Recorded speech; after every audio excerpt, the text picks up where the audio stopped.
Hey, you! Have you ever noticed that every single music rock star biopic goes exactly like this? I'm a famous rock star. Perhaps you've heard of me. Despite a troubled past, I was able to create the most iconic sound with the most iconic songs of all time. And I've definitely never done any drugs or alcohol up until this point. I'm the big, mean, nasty, greedy record company CEO or executive. I signed you because I knew you had an iconic sound with iconic songs, but despite that, I will do everything in my power to make sure that you are as boring as possible.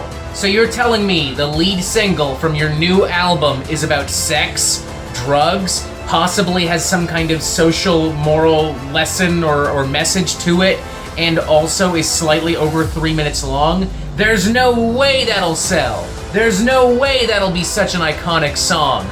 You can quote me on that. I'm the love interest. I exist only to be the love interest. I have no personality. I have no likes, dislikes, goals, ambitions. What's my favorite color? I don't know. Put very simply, I exist only to support and humanize my famous rock star boyfriend, and to occasionally provide a little bit of eye candy for male viewers. Oh no! My famous rock star boyfriend is addicted to the sex, drugs, and or alcohol! Oh my god, I love being addicted to the sex, drugs, and or alcohol! I'm the famous rock star! I can do whatever I want! I'm going to do something incredibly violent, immature, and irresponsible as a result of my addiction to the sex, drugs, and or alcohol!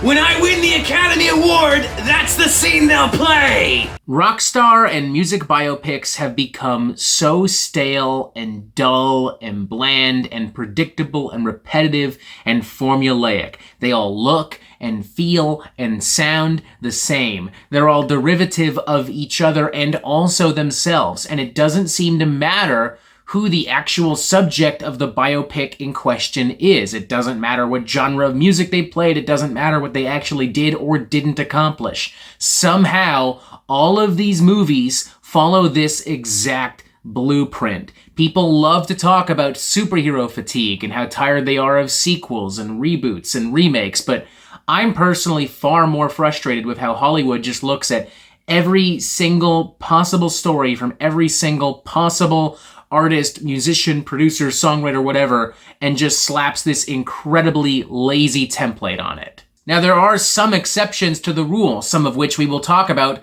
later on in this video. But for the most part, a lot, if not all, of these rockstar music biopics, especially nowadays, all follow this formula or some variation of this formula. What's that? You think I'm wrong? You think I don't know what I'm talking about? You think I'm exaggerating? Do me a favor. Go ahead and watch Ray, Walk the Line, Get On Up, Respect, I Want to Be With Somebody, Bohemian Rhapsody, The Doors, Elvis, The Dirt. Just go ahead and watch those movies and let me know. Huh? You make a little fucking list, take everything I said earlier, and every time one of those things that I made fun of a minute ago happens, you check off a little box, and you let me know how many boxes end up getting checked off at the very fucking end, since you're so fucking smart! Now, to be fair and balanced and honest, I don't think that these movies individually are like really awful or terrible and incompetent. They've just all become so generic. And these movies are only going to get and feel more generic as time goes on. As we speak right now, as you're watching this right now, there's a Bob Dylan biopic in the works with Timothée Chalamet as Bob Dylan. There's a Michael Jackson biopic in the works, which is being put together by the Michael Jackson estate, and I'm especially not intrigued / slightly concerned by that because I know it'll be a very safe and highly sanitized portrayal of the King of Pop. There's also an Amy Winehouse biopic, Back to Black, which will be released here in North America within the next few weeks or something like that. I think it's actually out in the United Kingdom today. I think it premieres today. And this particular movie is part of what inspired me to make this video. Because not only is it absolutely going to follow the exact same blueprint, but the person playing Amy Winehouse looks and sounds absolutely nothing like Amy Winehouse. Now, to be fair, this particular problem is not unique to Back to Black per se. There's always going to be an issue when you have an actor or an actress portraying a real-life person, a historical figure, one that everyone knows and recognizes. But also, then I remember the lengths that Austin Butler went to look and sound exactly like Elvis Presley for the Elvis biopic. So it's like, I don't know, I feel like more could have been done. I just feel like more could have been done there, you know? We could have tried a little bit harder. And you know, fuck the image of Amy Winehouse. Let's talk about the voice, because Marissa Abela is actually singing in the movie as Amy Winehouse. And she sounds horrible, like genuinely really bad. It sounds like somebody doing a drunken impersonation of Amy Winehouse. It's sloppy and weird, and there's a lot of like exaggerated notes, and it's just fucking weird, man. And the sad thing is that because of this, and because of how certain events and moments in Amy Winehouse's life are allegedly being interpreted in the film, I think this thing is gonna be just dead on arrival. Like, I've seen a lot of fans across social media, TikTok especially, just really tearing this film a new fucking asshole. And it's not even fucking out yet. We've reached a point where people know so much about their favorite artists, and it's so quick for them to learn so much about their favorite artists because of the internet and because of the sizes of these fan bases and such, that if you fuck up even a little bit, that's it. You are cooked. You're done for. A great example of this is Lords of Chaos. The general consensus among metalheads, particularly those who identify themselves as true old-school underground black metal connoisseurs and elitists, is that Lords of Chaos doesn't understand black metal and doesn't care about black metal. It exploits the life and the legacy of Dead and Euronymous and bands like Mayhem and Burzum, and gets a lot of basic information wrong about the Norwegian black metal scene and about all of the bands that came about in it, and also all the weird, crazy shit that they got up to. There's a lot of stuff that's just glossed over, there's a lot of stuff that's not really given a lot of detail, and there's a lot of stuff that's just kind of made up. Like, there's literally a girlfriend archetype character that the movie just makes up to add tension between Euronymous and Varg. Like, literally.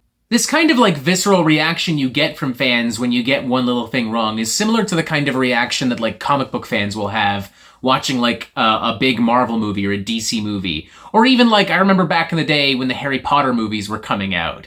And I remember talking to like other kids in my school and be like, they left out the part where they did this, they left out the part where they did that, the blah, blah, blah, blah, blah. Like, in this day and age, with any adaptation of any story, be it a thing that actually happened or something that someone made up in a book or a comic or a video game or whatever else have you, people want and are looking for accuracy and attention to detail and heart. That's why Lords of Chaos flopped. That's why Back to Black will flop. That's why biopics in general have been underperforming as of late. With, I guess, the exception of Bohemian Rhapsody, which somehow won Academy Awards and made billions of dollars, and everyone is convinced it's the most accurate thing ever.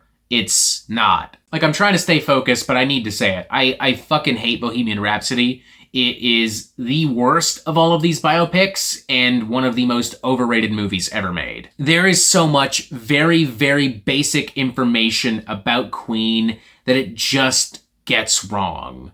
I'm talking like very, very, very basic information too. Not only does it follow the exact template that we made fun of earlier, like literally the exact template, but it just doesn't really seem to care much about Queen at all. It's more interested in throwing like little Easter eggs and references at you and like showing you a semi-accurate portrayal of Freddie Mercury.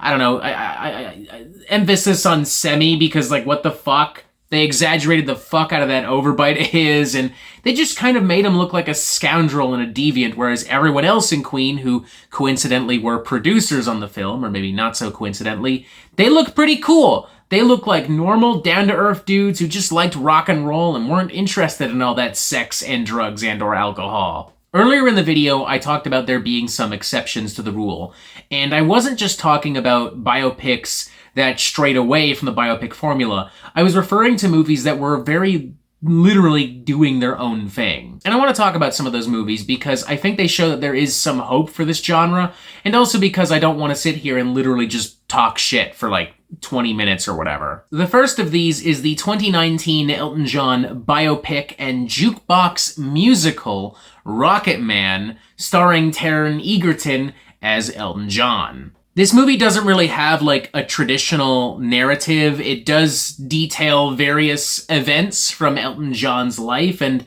I won't lie, some of these are pulled directly from the tropes and cliches that I made fun of earlier in this video. But what really works more so about this is that it's made more so as like this big Broadway musical spectacle. Like it's an absurdist fantasy jukebox musicals with events from Elton John's life detailed not by over-dramatized nonsense, but by, new renditions of Elton John classics, which gives new weight and meaning to these scenes and to these events and also to these songs, on top of also just playing cool songs. Elton John had a lot of great fucking songs, and Taron Egerton, he looks and sounds exactly like Elton John a lot in this movie. Like, it's kind of fucking crazy. There's actually a song they did on the soundtrack, Taron and Elton John together, and it really just does sound like old modern-day Elton John singing with, 1970s Elton John. It's kind of crazy. Another great example is the 2007 experimental Bob Dylan biopic film, I'm Not There. Yes, there was already a Bob Dylan biopic of sorts. And, maybe the Timothée Chalamet one that they're filming is going to be awesome, but who knows? I don't know. It's not out yet.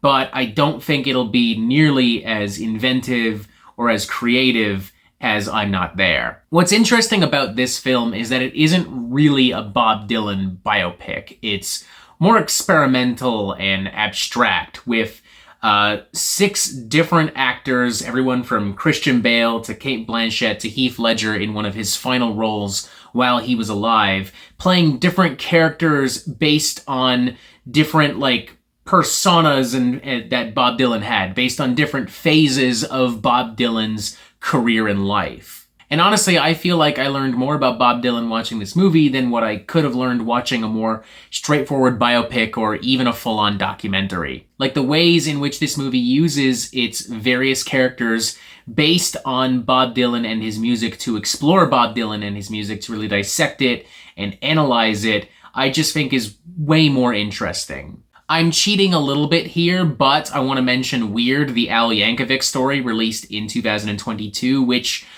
presents itself as a biopic of one Weird Al comedy music legend, but in actuality is itself a parody and satire of Rockstar and music biopic films. And it's honestly fucking hilarious. Probably one of the best movies that got released in 2022. Daniel Radcliffe is just fucking awesome as Weird Al. He's just knocking it out of the fucking park. All the song sequences are really silly and goofy and cool. A lot of crazy fucking cameo appearances and these really clever fucking bits, dissecting all the tropes and cliches that we can associate, that we could ever possibly associate with a biopic movie. On a slightly similar note, there's also Dewey Cox, the Dewey Cox Story. I think that was released back in 2007. That is not based on a real musician, but similarly to Weird, the Al Yankovic Story is a full-blown parody and satire of music biopics. Honestly, these two films together are so effective at just dismantling and destroying the biopic formula and just embarrassing the people who make it, that I'm shocked that anyone even bothers with your standard music biopic after having seen these movies. I feel like these two movies should have absolutely killed the fucking genre, but here we are. And I'm definitely cheating with this last one, but I kind of want to bring it up regardless.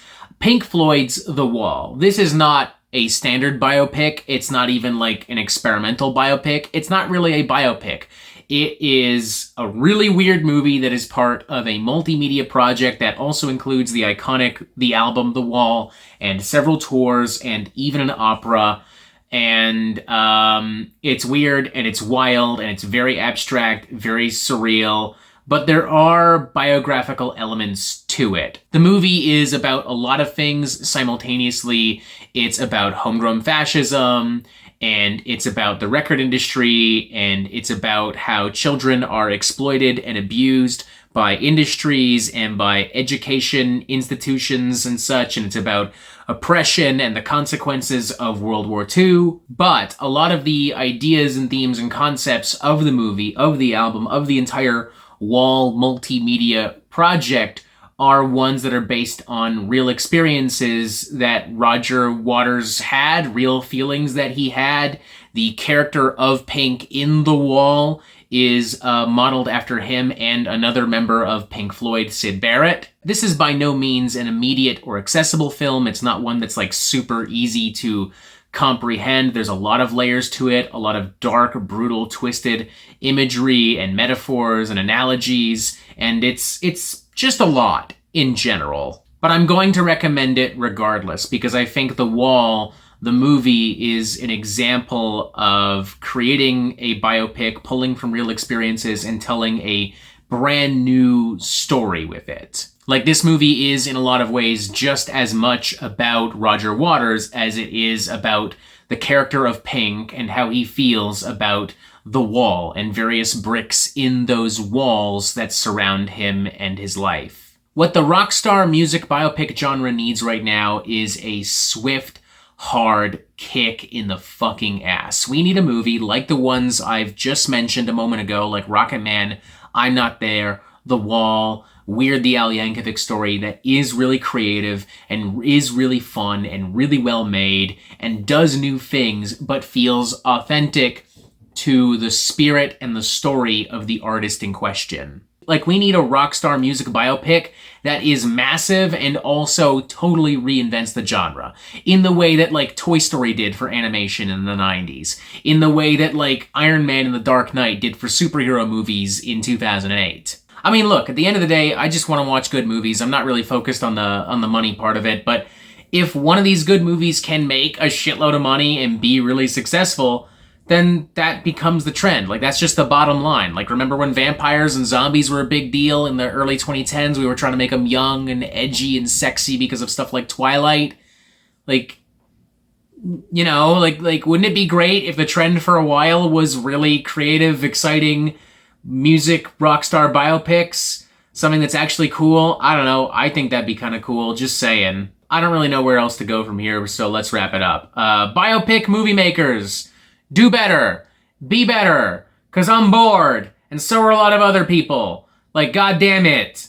Just make good movies. Make good art. Make something cool. Make something big. Please and thank you. Thank you specifically for tuning in. This is a video I've kind of wanted to make for a while. I've had these thoughts and ideas for a while. I just wasn't sure if the Metal Meltdown was the best place to really put them. I guess this is the part of the video where you tell me what you think. How do you feel about music rockstar biopics? Is there anything you're looking forward to? What would you like to see from these genres and from these types of movies? Is there a particular artist or a particular story that you think would be suitable for a biopic? I don't know. Let me know. Why not? That's why we're here after all. Thank you for watching. Press subscribe. Look, there's more videos here. And as always, you have yourself a fantastic fucking day.